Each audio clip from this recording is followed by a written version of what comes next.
Anthony Hedley Clark. Hedley es un nombre de prócer. El doctor Clark es muy conocido por el nombre, más quizás que por la comparecencia pública, que lo es en importantes conferencias, y casi siempre, aunque podría darlas en torno a otros muchos asuntos, alrededor de nuestro paisano ilustre, el gran novelista realista del XIX, costumbrista paisajista, Pereda, con quien uno se tropieza en los textos de los niños, en los pródigos homenajes que ahora se multiplican en la Caja de Ahorros, en el ayuntamiento de su pueblo en Polanco, y doquier en la escena montañesa de estos días con motivo de su celebración. Clark es un nombre muy importante en el mundo perediano y además ha vivido varios crossroads, lo que él llama en un magnífico español encrucijadas. Vamos a hablar de estas encrucijadas. A veces uno piensa que el mundo perediano es un topicazo. Lo mismo que en Guanajuato se puede hablar de las fiestas cervantinas y no haber leído a Cervantes, más grave es que pudiera ocurrir que no se ha leído a Pereda o se le ha leído muy poco, salvo las muy antologizadas escenas de La Galerna o algún episodio de Peñas Arriba. Pero el Pereda profundo, el Pereda entero, no es tan digerible. Y ese es el triple mérito del doctor Clark. Lo ha leído entero, no lo conoce de memoria por suerte para él, pero sí algunos episodios, lo ha estudiado entero y además lo ha sometido a análisis, a cribas bibliográficas, a episodios de revisiting, a volver sobre Pereda la mirada para ver qué tiene de arcaico, qué tiene de actual, qué tiene de realista, de costumbrista y sobre todo de modos diferentes de sentir, interpretar y describir el paisaje. En torno a todo esto vamos a hablar, pero no solo a todo esto. Yo creo que la figura del estudioso, del doctor Clark, es a efectos televisivos tan importante como la del propio Pereda, perdido en el mundo decimonónico, aunque él y otros se empeñen, nos empeñemos, yo pondré mi pequeño acento en intentar un seguimiento, recuperarlo. Muchísimas gracias, Anthony, por esta gentil manera de acudir a nuestra llamada para hablar sin orden, espero que con algo de concierto, porque esto no es un ejercicio académico, es una conversación amistosa. Aquí tengo en la mano un libro que vamos a mostrar a la pantalla, a la cámara, mejor dicho, y al que doy muchísima importancia. No por su contenido, que también, este es un libro que leí hace mucho, que por cierto me dedicaste el año pasado, cosa que te agradezco. Pero la importancia se la doy porque no es muy razonable, aunque haya hispanistas en Francia, en Inglaterra, en Estados Unidos, por cierto, historiadores maravillosos como el gran estudioso británico de nuestro imperio, que es el señor Eliot, a quien tuve el gusto de invitar a Burgos. Y esto me lleva a otra cosa. Mucho antes de llegarle a Burgos, invitado con una mediación mía, llegaste tú de muchacho, de adolescente. Yo quisiera que recuerdes ante nuestros televidentes por qué vienes a España, por qué vienes a Burgos y por qué vienes con 16 tiernos años en otra España. Evoca un poco aquel momento, creo que era un asunto parroquial metodista el que te trajo a nuestros lares, si es que podemos decir, yo lo digo, a nuestros lares de Castilla. Bueno, yo creo que la explicación de aquella estancia tiene más interés que el propio viaje, aunque también el viaje tiene algún interés por ser un viaje temprano en mi vida. Pero las circunstancias pertinentes son que yo hasta el año 53, estudiaba solo francés, de lenguas extranjeras. Y en el colegio comencé aquel año con el español. Y luego en el año 56, un director de colegio en mi ciudad natal, aunque soy de pueblo, mi ciudad de Leicester, hizo un gran favor al dueño del Hotel Austin en Burgos. Y el dueño del hotel, el señor Austin, deseaba devolver aquel favor y, por lo tanto, invitó al director de colegio a ir a Burgos a pasar algún tiempo. El favor se hizo muchos años antes, durante la Guerra Civil. Sí. Sin embargo, pasaron años, el director del hotel siempre quería que aquel director de colegio inglés fuese a Burgos y le invitó varias veces y claro, nunca pudo ir. Para reciprocar. Pero había un nexo, una conexión entre mi familia y la familia del director del colegio, que fue que las dos familias eran familias metodistas. Claro.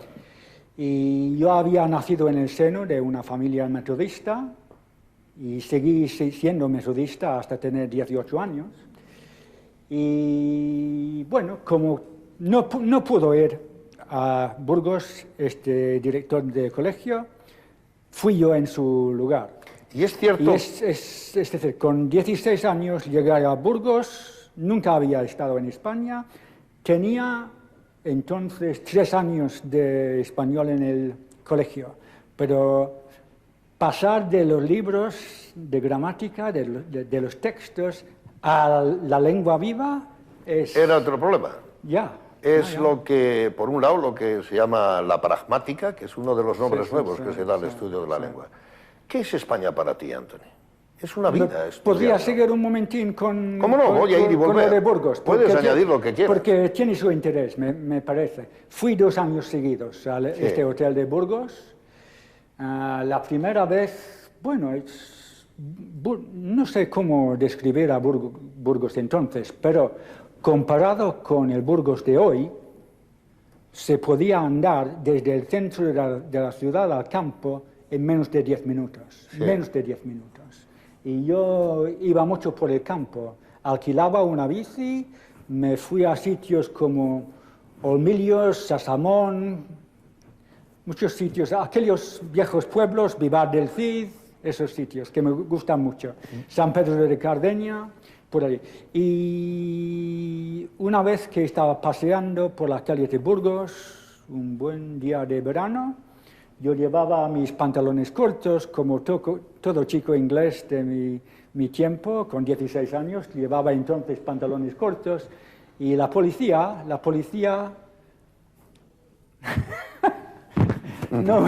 no voy a poder decirlo en castellano, pero en inglés, no pasa nada. En inglés la palabra es to frog march, es decir, coger de la espalda y me llevó al hotel por tener los pantalones cortos.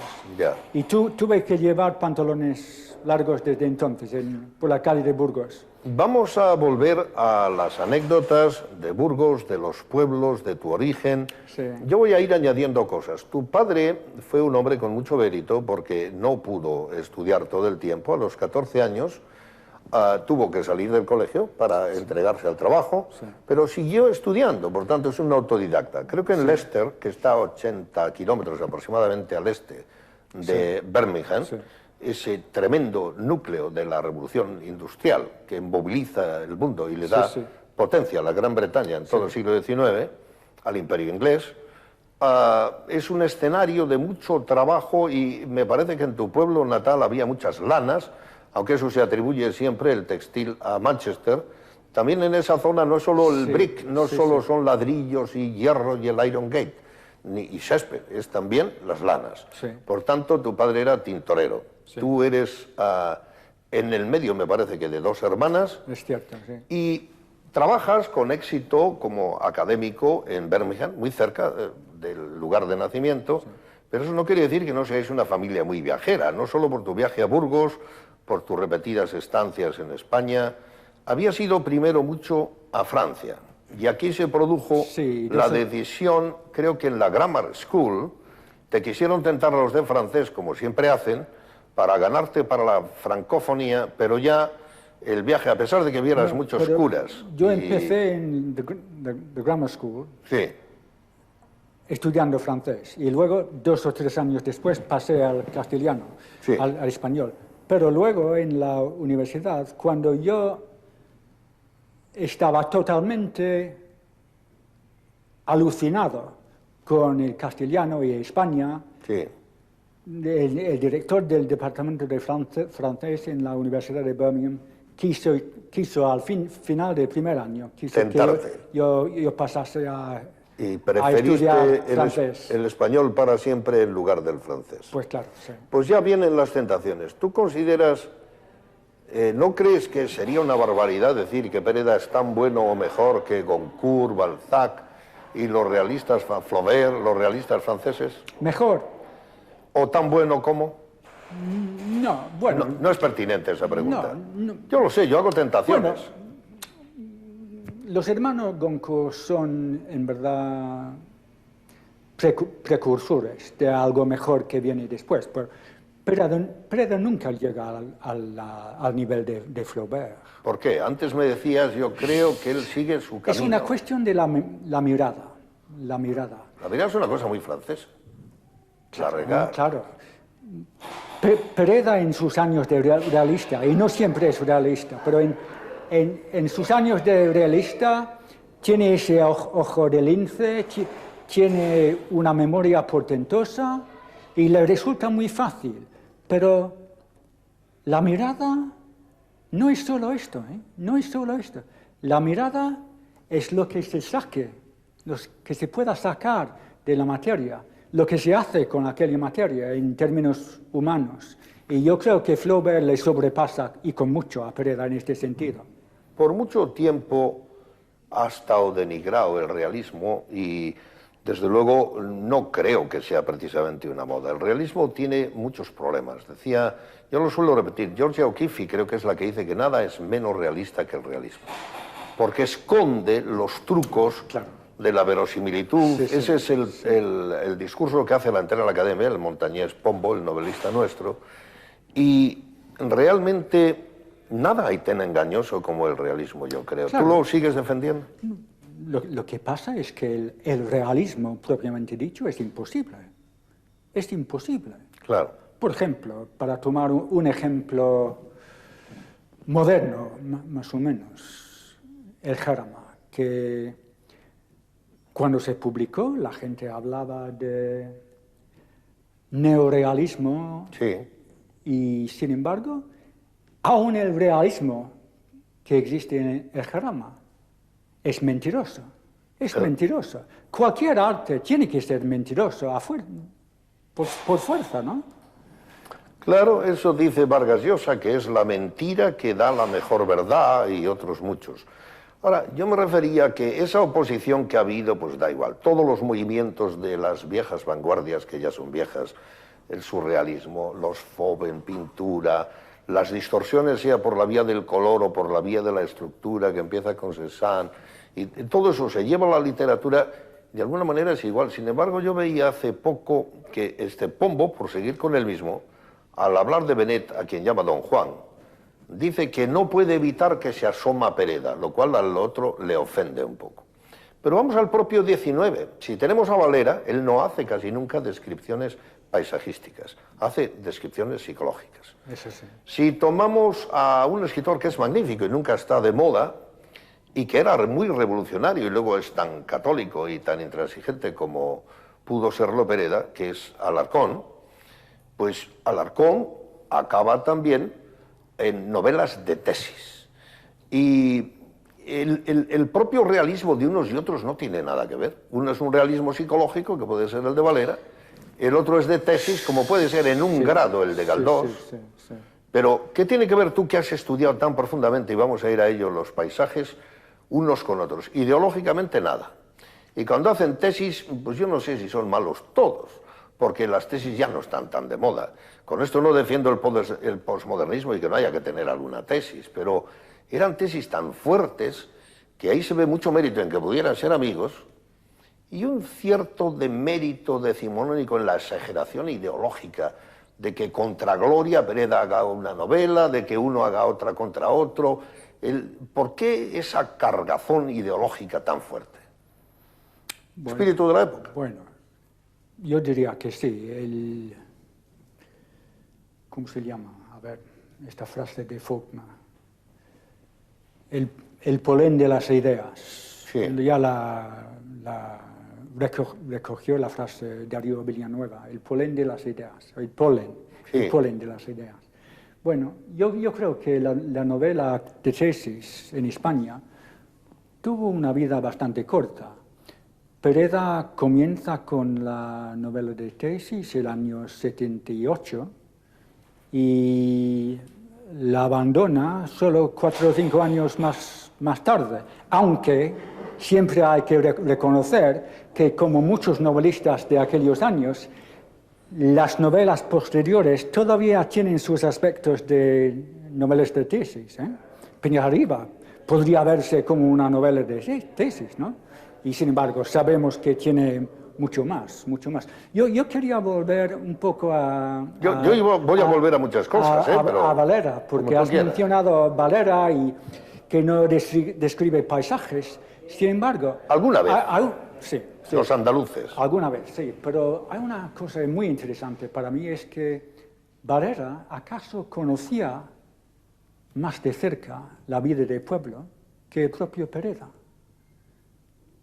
Su familia tenía fincas y tierras en Doña Mencía y sabía mucho de la gente que trabajaba en el campo y de las personas que, bueno, manejaban el dinero para pagar todo aquello. Él era un señor muy acomodado y, sin embargo, las cartas nos indican que él sabía bastante de las cosas del campo, sin describir paisajes en sus novelas. Prócer, aristócrata, diplomático en Washington, siempre fuera, escéptico, con humor e ironía. Es el hombre de menos tesis, en realidad. Sí. Ahora, tú en Burgos estuviste muy rodeado de curas. En Burgos siempre ha habido curas y militares cuando venías de niño. Ellos, casi todos, han estado en el seminario, por hacer una asociación de las que improvisadamente se me ocurren al hilo de nuestra conversación. El propio Valera, Alarcón, también estudió en el seminario. Es decir, ¿qué opinión tienes tú, que parece que dejaste de ser, no sé si metodista o incluso la fe a tus 18 años, qué opinión tienes del oscurantismo de las iglesias, si es que se puede hablar así? ¿En cualquier parte o en España? Todas partes, en Europa, al fin y al cabo, en Inglaterra, aunque tengáis muchas fragmentaciones de luteranismos, pues también pesa mucho la iglesia. Pues, o ha pesado. Para mí es una cosa lamentable que no se pudo evitar. Es decir, que el oscurantismo dice mucho de la condición humana, para mí. Sin embargo, la religión es una cosa muy profunda y a ti Unamuno te gusta. ¿Por qué te gusta Mucho, tanto? sí. Y eso se sabe menos. Bueno, pero tú siempre vuelves a citar a Unamuno, y Unamuno a veces es un descreído, pero otras es una especie de místico. Yo creo que para que Unamuno te capte, hace falta leerle temprano. Yo leía a Unamuno con 18 o 19 años, mucho, me gustaba, me hacía ilusión, me cautivaba en verdad. Y ahora veo que no es buena idea dejarte gobernar por un espíritu como el de Unamuno. Porque es muy contradictorio. Teniendo solamente 18 o 19 años. Y sin embargo, ahora yo vuelvo sobre todo a las novelas o nivolas, los relatos cortos. San Manuel Bueno Martín me parece una obra magnífica. Y me gustan también los ensayos sobre los pueblos, los paisajes, parajes de alma, todo aquello. Te pregunté primero por los franceses. Vamos a hacerlo un poco más complicado. Si tomamos a Chesterton, para seguir con alguien, al fin y al cabo un converso católico que viene del otro lado, y si tomamos a Thomas Mann, o si tomamos a los propios rusos, Dostoyevsky y Tolstoy, los variados realismos europeos, ¿a qué rincón le queda a Breda? ¿El rincón costumbrista, paisajista, montañés, para que hagamos una exaltación cuando se cumplan otros 100 años? ¿O realmente tiene por derecho propio un lugar junto a esos de otro nivel? Pero lo tiene. ¿Cómo lo ves? Bueno, en primer lugar, Pereda no está al nivel de Tolstoy, ni de Dostoyevsky, ni mucho menos. Sin embargo, hay apartados de la obra de Tolstoy que quedan muy cerca de la obra de Pereda, sobre todo los 23 cuentos de Tolstoy. Y claro, hay afinidades como las escenas de la siega en Ana Karenina, que también tenemos la siega del Prado Concejo en Peñas Arriba. Dostoyevsky es otra cosa, porque aunque existe parentesco entre Pereda y Dickens, no hay parentesco evidente entre Pereda y Dostoyevsky. Pero Dostoyevsky tenía a Dickens casi como su autor favorito, ¿eh? ¿Y dónde está ese parentesco con Dickens? Dickens habla del carbón, de los niños. Pereda y Dickens. Por eso digo, ¿dónde está ese parentesco si el mundo que uno retrata pues es un mundo industrial, es un mundo de abuso de los niños, es un mundo también, no te diré que no, ahí están los cuentos de Navidad y hay una grande... Y el mundo de Pereda es un mundo aldeano. Aparte el mar, ¿eh? No te digo. Sí, sí. Y Dickens, estás diciendo que... O hablas de las formas de narrar. Dickens no tiene un mundo aldeano. No, sí lo tiene, cómo no. Pero es distinto mundo aldeano. Vale. Ah, no, por eso, el parentesco lo tienes que explicar tú. Sí. No. ¿En dónde está, no? ¿En el modo de narrar? Bueno, yo diría que lo que pasa es que los dos autores miran hacia atrás, miran hacia su niñez, su adolescencia, su mocedad. Y también hay que admitir que hay cierta verdad en el estudio del profesor Ioff, que habla de un mundo armonioso, de un Dios benéfico. Sí. Y bajo este lema hace una comparación entre Pereda y Dickens. Claro. Hasta cierto punto es así. Y sin Algo embargo, providencialista, este mundo existe, por ejemplo, en Sotileza. Pero Sotileza es una novela que no nos da ninguna interrogatoria sobre la vida. Y sin embargo, El sabor de la churuca sí, tiene interrogatorias. Y evidentemente, en la superficie, Pereda describe una aldea, que es Polanco. En su propio pueblo. Su propio pueblo. Y la crítica durante muchísimos años creía que se trataba de una evocación totalmente bucólica y verdadera, claro, de su propio pueblo. Y han pasado años y se ve ahora que en aquel pueblo no todo era paz y contentamiento, ni serenidad, que había muchas riñas y rencores y que... es decir, Pereda pone interrogatorias. Y esto es el año 82. Cuando vamos un poquitín más lejos, nos encontramos con que La Puchera, a finales de los 80, es un mundo que hubiera podido salir de la novela francesa. Sí. Tiene mucho en común con alguna novela de Zola. ¿Tú crees que es razonable que un británico se haya pasado la vida estudiando a Pereda? Razonable. Sí, es una palabra que usáis mucho los ingleses. Sí. Yo no suelo... No sé lo que es, pero lo usan mucho los británicos, la palabra razonable. Perdona, yo no suelo hacerme preguntas de este tipo. No, hombre, las tengo que hacer yo, porque si no todo el tiempo Pereda... Todo el mundo sabe que yo no soy una persona razonable. Eso es lo que quería escuchar, una humorística reacción, porque hay que saber de ti, hay que ir del estudiado al estudioso. Tú estás aparcado en una Volkswagen, en Cabo Mayor, vives en tu propia furgoneta, con todas las comodidades.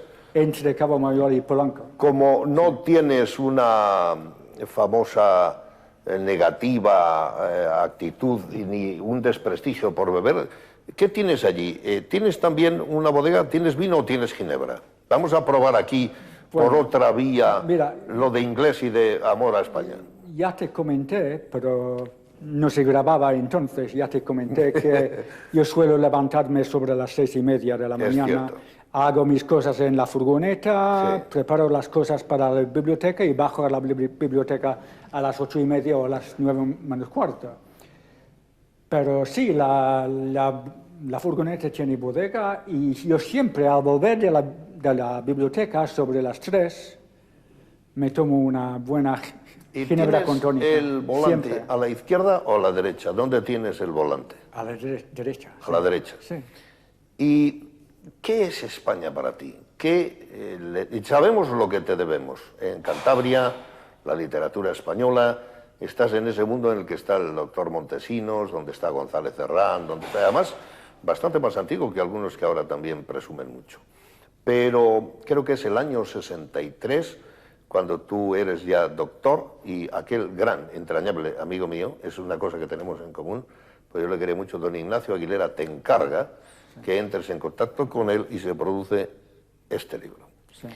Pero la España esa a la que ibas tú a Burgos y a la que vienes hoy con tu furgoneta son dos mundos completamente distintos. Sí. ¿Por qué no das una valoración genérica un poco subjetiva? Yo no sé si pedirle a un británico subjetividad será excesivo. Vosotros habéis inventado casi la analítica, el empirismo, la prueba, la comprobación, todo ese mundo de las verificaciones externas, el mundo un poco, no diré que cínico, pero escéptico de Hume. Pero ¿por qué no? Tú tienes un corazón con algo de perediano, es inevitable ya algo de fusión, y me gustaría que hagas esa hermenéutica. ¿Cómo has visto crecer a España? ¿En qué es mejor y peor? ¿Cómo te sientes tú ahora con relación a entonces, el trabajo hecho? Unas pinceladas genéricas de tu apreciación. No voy a repasar los cambios que ha habido A grandes rasgos, no. en España Subjetivo. durante tanto tiempo, pero lo que me cautivó de aquella España de los años 50 fueron los pueblos. No fue el paisaje, fueron los pueblos propiamente, porque en aquellos años aquella corrupción de los pueblos por la ciudad había comenzado en mi país. No era tan evidente en España. Claro. Y podía salir al campo español, sobre todo A tratar con las gentes. en bici por tierras burgalesas, y encontrabas a gente que no era gente que vivía en el pueblo y trabajaba en la ciudad, tenían su trabajo allí en el pueblo. Casi todos vivían del campo. Y aquella vida ya en aquellos años había dejado de existir en mi país. Es decir, existían muchos pueblos pintorescos allí y, sin embargo, no existían tantos pueblos verdaderos como había en España. Esto me gusta mucho, ¿eh? Yo he escuchado eso y parece una característica de algunos británicos. Recientemente un pintor que se ha venido a vivir aquí dice lo mismo. Es una cosa como si hubiera sido un mundo perdido en el caso vuestro. Pero hecha la connotación de que lo he escuchado antes y me llama poderosamente la atención, quisiera que hables de las transformaciones también. Es decir, en qué hemos ganado, no sé si habremos perdido.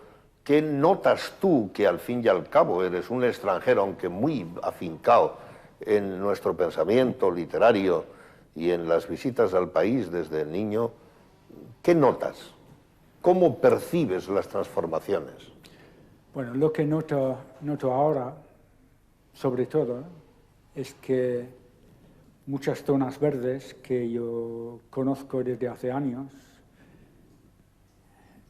se están comiendo por la ciudad, y que los suplementos del fin de semana, suplementos del país y cosas así, siempre hablan de la España auténtica, pero aquella España auténtica hay que buscarla con un poco más cuidado ahora. Es decir, no se ve tan fácilmente. Ya nos parecemos a todos. No somos different.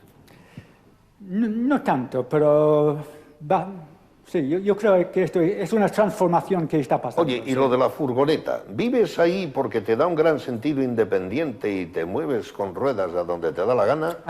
O porque un académico ha ganado dinero Bueno, cuando tiene prestigio y libros. Tú tienes 2 hijos que ya viven sus vidas. Shirley también ha trabajado, tu esposa es una profesora, traductora. Por consiguiente, no creo que sea por el ahorro. No. Claro que no. Es decir, ¿por qué tienes esa originalidad de vivir? Eso es un poco americano también en algunos Bueno, sitios. el alcalde de Polanco me llama un espíritu libre.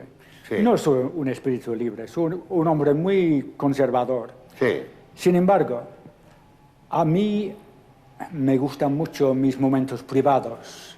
Por esto no tengo teléfono móvil. ya.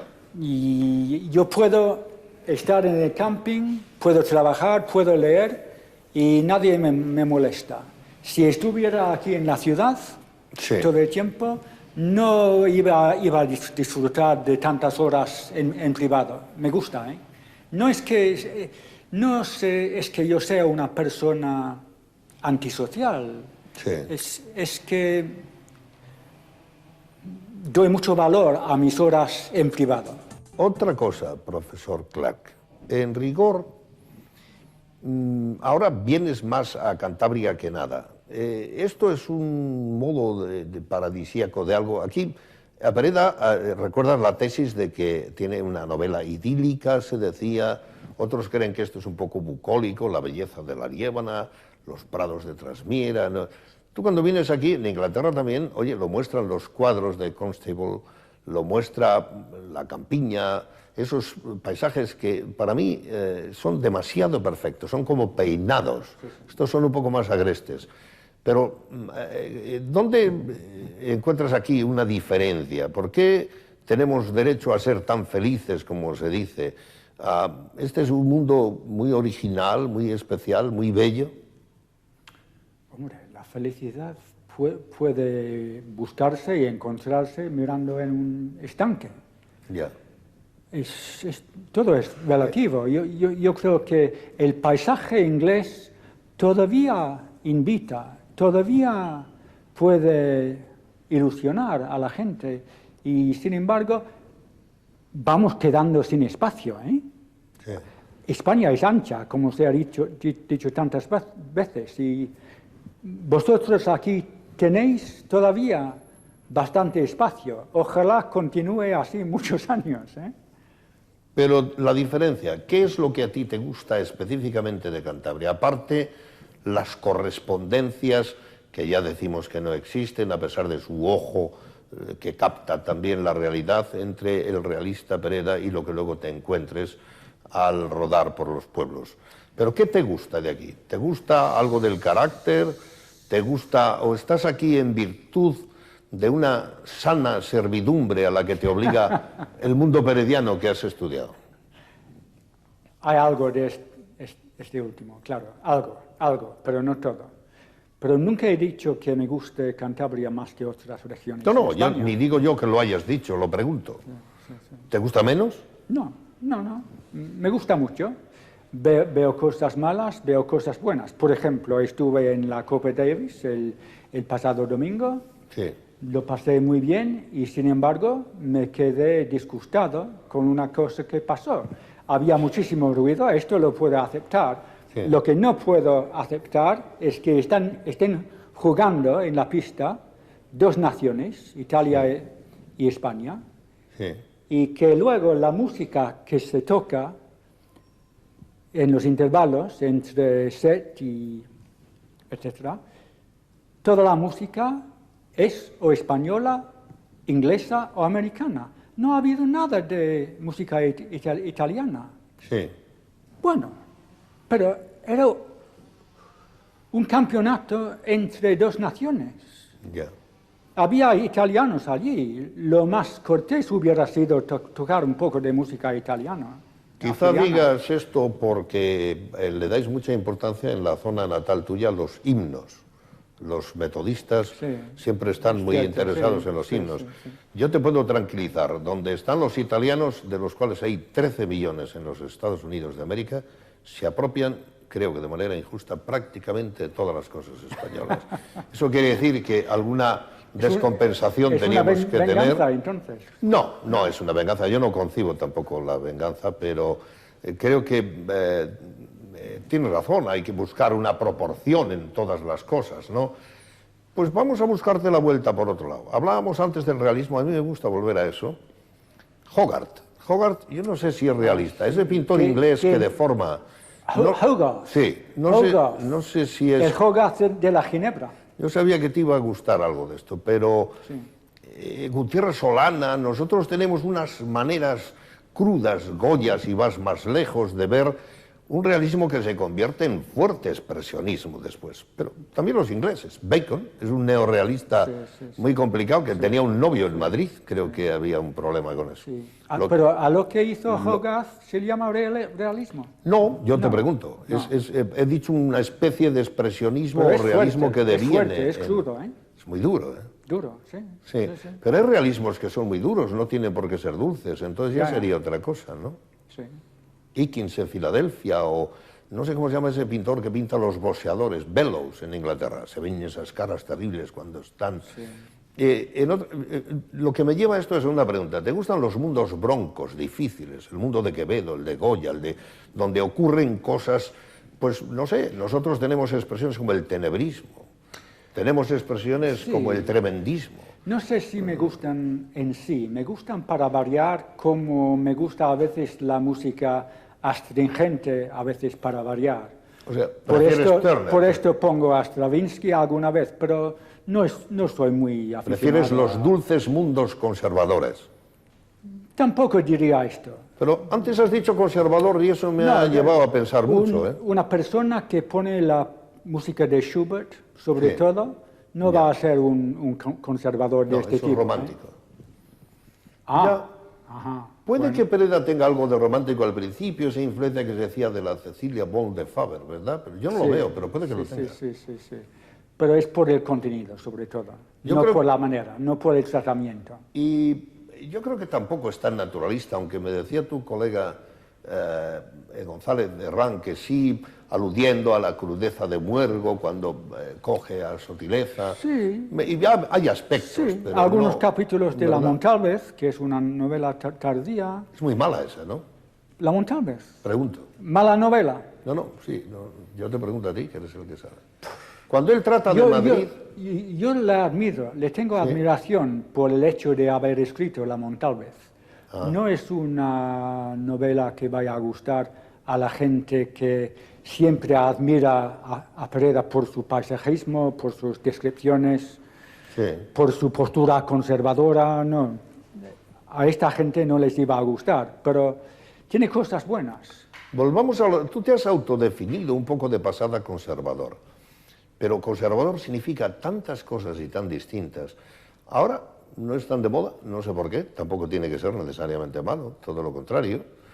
Pero ¿en qué sentido conservador? Es decir, por un lado aludes a los paisajes, a los pueblos, a mantener las cosas, que es un modo de conservatismo, se opone precisamente el modo de conservar los jardines, los ingleses, frente a los mundos ecologistas, como una manera más conservadora y antigua. ¿Tú eres conservador en ese sentido? Soy conservador en un sentido fundamental, que no me gusta el cambio si no veo buenas razones para cambiar. Bueno, eso ha sido muy diplomático. ¿Y cuáles pueden ser unas buenas razones para cambiar? Para cambiar. Bueno, mi solución a la cuestión ecológica sería pasarme de tener coche y exigir que todas las demás personas no tuviesen coche. Sería mi solución. Ya. O sea, tú te privas, pero impondrías... Dramática y drástica. Pero impondrías a todos los demás aquello a lo cual tú renuncias. Sí. Como, por ejemplo... Esa no es la felicidad de la mayoría. Cuando fui a Burgos en aquel año de 56, fui a varias corridas de toros. Escribí cartas de 30 páginas a mis padres sobre las corridas de toros. Bien. Y dije entonces que me interesaba mucho la corrida, me interesaba mucho. Y sin embargo, si yo pudiera abolir las corridas, nada más levantando mi dedo, lo haría. Pero hoy las comprendes mejor y entiendes que puedan gustar a otros. Pero sigo de la misma opinión. ¿Y por qué? ¿Por el sufrimiento del animal? Soy poco tolerante en este sentido. ¿Y eres tolerante, en cambio, para la caza que hacen desde la comodidad del caballo, echando a los perros al zorro, los británicos? No. O sea, prohibirías toda caza. Y sin embargo, Leicestershire es mi condado. Ya, Leicestershire efectivamente, que es el condado de la caza por excelencia. Sí. Sí. Bueno, todos tenemos contradicciones. ¿Tú no has cazado nunca? He cazado, sí. Así es. Yo cazaba con arco. ¿Y te remuerde la conciencia duramente? En este sentido el mundo ha cambiado. Ahora, para cazar con arco, hay que tener un licencia, un permiso. Entonces, cuando yo tenía 14 años, por ejemplo, yo cazaba conejos con arco y era muy aceptable, digamos. Un poco romántico, pero aceptable. Hablando de mundos conservadores, hay el lingüista famoso inglés, Holiday, que es fantástico, dice que una de las funciones de la lengua es el aspecto ideacional. Y ahí es donde entraría algo del conservatismo. ¿Cómo enjuicias tú el paso de Pereda por el carlismo, por la política? ¿Crees que le contribuyó, le afectó mucho? O qué? Yo creo que las circunstancias más que la ideología le empujaban a Pereda hacia el carlismo en los primeros años. Pero poco a poco se fue apartando de todo aquello y se dedicó a escribir. Quedaba poco. Para el año 90 quedaba muy poco del carlismo de Pereda. ¿Y qué opinas de su regionalismo que tanto se ha resucitado? Creo que es el año 92, el año anterior a matarse su hijo, ¿no? Cuando preside los Juegos Florales. Sí, ¿Crees que... te voy a preguntar una cosa seria y otra un poco humorística. ¿Cómo hubiera visto la asimetría de los regionalismos españoles de hoy si tú sigues eso? Porque por otro lado era un españolista furibundo. Y yo creo que se está exagerando su manera de presentarle como regionalista. Pero hay que tener en cuenta que Pereda escribe media docena de novelas que pueden llamarse novelas regionales, y lo son, pero antes que regionales son novelas rurales, a la manera de las novelas de Thomas Hardy. Y a nadie se le ocurre en mi país llamarle a Hardy novelista regional o regionalista. Yo creo que lo que le pasó a Pereda es que los catalanes vieron que Pereda escribía novelas regionales y entonces le acogieron allí y de pronto Pereda se convierte en paladín del regionalismo. Y no era así, en verdad. Me parece muy interesante, me parece la gran aportación de esta entrevista. Es decir, ¿tú crees que habría que cambiar el concepto de regional por el de rural para centrar mejor lo que se dice en torno a él? Lo que estoy diciendo es que una novela como El sabor de la tieruca del año 82 es una novela rural antes que una novela regional. Una novela rural. Sí. Un pueblo, unos paisajes, una campiña, unos celajes, unos trabajos, unos mozos que las faenas cotidianas. Es una novela rural. Hablemos del costumbrismo, que es otro asunto con el que se le pone siempre el sello. Sí.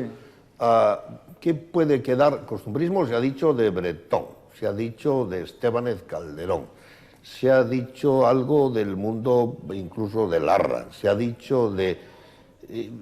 no sé yo qué hay que entender por costumbrismo ahora mismo, es decir, ¿dónde hay que rescatar algo? ¿El costumbrismo es el folclore? ¿El costumbrismo es la conservación de...? Para tantos novelistas de aquellos años, el costumbrismo, el cuadro costumbrista fue una manera de abrirse camino hacia la novela o el relato.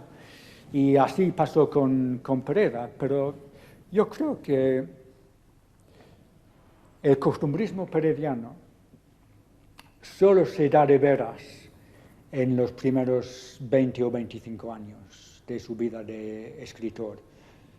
Ya después de Pedro Sánchez entra algo de costumbrismo en sus novelas, pero no es lo mismo. Aquel costumbrismo posterior va muy ligado al impulso novelesco.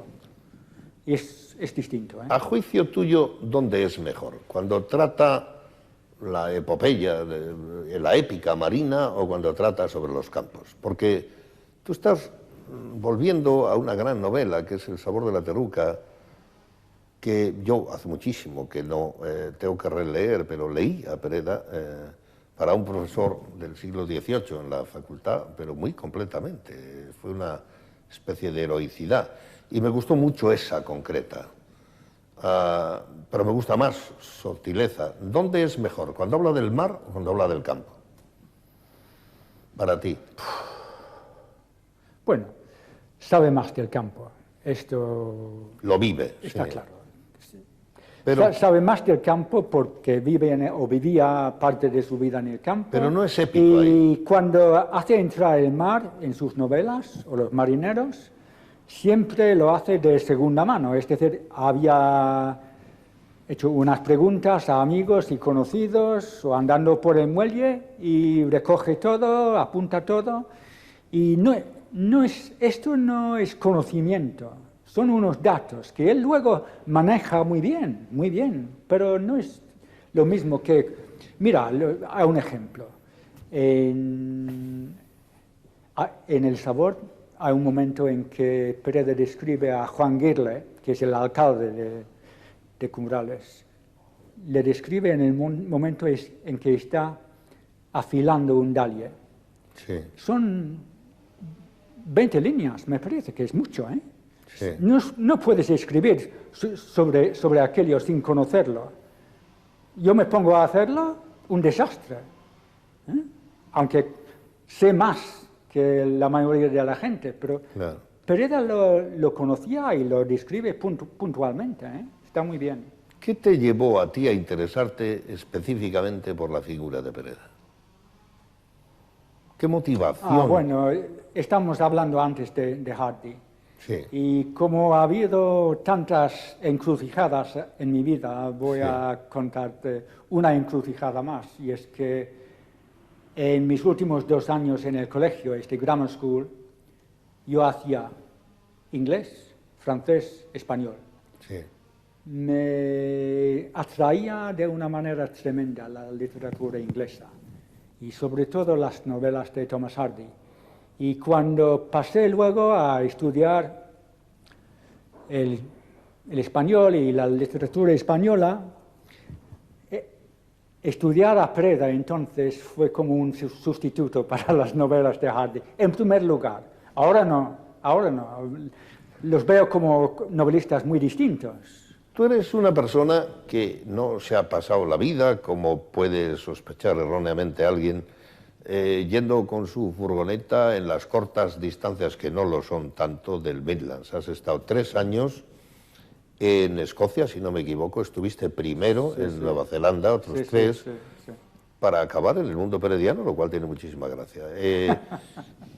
¿Se ha comprendido alrededor de tu familia, tu padre, tus amigos, en el ámbito de Inglaterra, tu propia mujer, aunque es traductora, entonces tiene más sentido, este apego al mundo perediano? Dirán, ¿y este hombre por qué le habrá dado por ahí, no por Stevenson, por ejemplo? Stevenson. Sí, por citar uno, ¿no? Que es otro gran realista, si no me equivoco. Irónico. ¿Y quién? Irónico, un realista irónico. Sí, claro. Sí. Yo no quiero ser irónico, quiero decir que es como raro, te podrías haber entretenido en Stevenson y has dicho, claro, la literatura comparada es precisamente hacer lo que has hecho, pero yo sigo indagando un poco las motivaciones de tu afecto, tu apego, tu sostenida fidelidad al análisis del mundo perediano. Perdona, pero he hecho otras cosas también. Estoy seguro. Y tengo es el momento de añadirlo, ¿no? Tengo una bibliografía que nunca se ha publicado, pero tengo una bibliografía de la novela inglesa en traducción española. Ajá. en el siglo XIX. Sí. Y allí puedes sacar cualquier nombre, el nombre de Dickens, Sí. allí están todas las traducciones de Dickens al español, con las fechas de publicación. Y así se sabe puntualmente qué autores españoles pudieron leer en cierta época las novelas de Dickens. Y esto pasa con muchos novelistas más. A mí me encantan estas cosas. Pero La posibilidad, no las influencias, Sí. sino la posibilidad de las influencias. Pero no percibas lo que te decía como una crítica o como, entre comillas, una sospecha, sino como una admiración. Pero le encuentro un punto de cosa rara. Seamos más concretos. El profesor Montesinos, el propio González Cerrán, mi buen amigo en Ohio, García Castañeda, Cordero Azorín. Es decir, ¿qué es la diferencia, dicho con toda franqueza, de lo que tú has aportado en relación a las aportaciones que han hecho ellos? Yo veo el lado negativo de Pereda y, sin embargo, yo creo que el lado positivo tiene bastante más importancia que la crítica ha reconocido. Es esto. Yo creo que lo que hace Pereda en la novela rural no tiene igual en España y llega a la altura de lo que hace un Daudet o un Hardy en Europa. Es decir, tu aportación es que, si he entendido bien, a pesar de ver el lado negativo, subrayas el positivo mejor que otros. Sí, yo creo que sí. Pues vamos a una cosa concreta. Yo tengo aquí, precisamente, en tu capítulo 11 de este magnífico libro, el título de este capítulo dice: Pereda junto con Dickens, ya vimos esa relación. Hardy, ya la vimos. Y Turgenev. No tienes necesariamente que acordarte ahora de todo lo que dijiste aquí, que llevó mucho tiempo. Pero nos faltaría un poco Turgenev, o por lo menos lo que te pueda resonar de las relaciones, si es que te resuena. Hay que recordar que este libro trata sobre todo del paisajismo perediano. Sí. Y al hablar de Dickens y Hardy y Turgenev en aquel capítulo, me enfoco sobre todo en su paisajismo. Las novelas de Turgenev, sobre todo 3 o 4, si me acuerdo bien, tienen unos paisajes magníficos, muy centrados en los personajes y las situaciones, muy, teniendo en cuenta el drama humano. El paisaje no es separado, siempre tiene algo que ver con el drama humano. Aquí estamos cerca del final, y me alarmó la primera vez que leí esto algo que me sigue alarmando un poco. Te preguntas, ¿le gustó a Pereda la naturaleza? Esto parece una cosa heterodoxa, y en un momento determinado dices, por ejemplo, a Pereda no le gusta entrar en el paisaje. Yo quisiera que de manera sencilla digas esto: si no le gusta a Pereda, no le gusta a nadie. ¿Por qué? No, hay que distinguir. Hay que interpretarlo, por eso quiero que lo hagas. A Pereda le gusta escribir paisajes, describir el campo, pero desde cierta distancia. Eso es lo que quería oír. No le gusta mucho ser parte del paisaje. No es un omnisciente, entrar. Pero no es un homodiegético, que dice Genet. Sí. A la altura de casi el final, yo no sé qué decir. Tengo que descubrirme ante la profundidad del conocimiento detallado que tienes de todo esto. El hombre de la furgoneta, el hombre independiente que sin temor se autodefine conservador, aunque habría que tener matices, porque tu manera de entenderlo estoy muy seguro de que no es la manera que tienen otros. Teniéndole yo simpatía como paisano, aunque no lo parezca, porque tengo que hacer un poco abogado del diablo, a ti, después de tantos años, ¿no te cansa y te molesta un poco el didactismo, el aspecto moralizante, el que los personajes de Pereda sean buenos y malos, que solo los ricos se casen con los ricos, que los pobres se casen con los pobres, que todo tenga que tener un orden tan clásico, tan sin... No diré, yo no creo demasiado en la lucha de clases, y menos ahora, pero es que, salvo la muerte terrible de su hijo, donde se rinde magníficamente a Dios. Además, creo que en latín escribe: lo que Dios me quitó, que Dios me lo quite. Dios, No es Pereda lo que ahora decimos aquí, un poco plasta, es decir, un poco, oiga, todo tiene que estar trillado, todo tiene que estar consabido y nada se tiene que ir de la mano. sin embargo, la novela que acabamos de mencionar, El sabor de la chiruca, Pedro Sánchez, Al primer vuelo, todas estas novelas, 3 novelas, cuestionan lo que tú acabas de decir. Son novelas, no voy a decir que antiperedianas, claro, porque son de Pereda, y sin embargo no son típicas novelas peredianas porque siempre siembran dudas. Ahora bien, Sotileza es este mundo que vio Sherman Eoff, un mundo armonioso según el diseño de Dios. Pero las 3 novelas que acabo de mencionar no son así.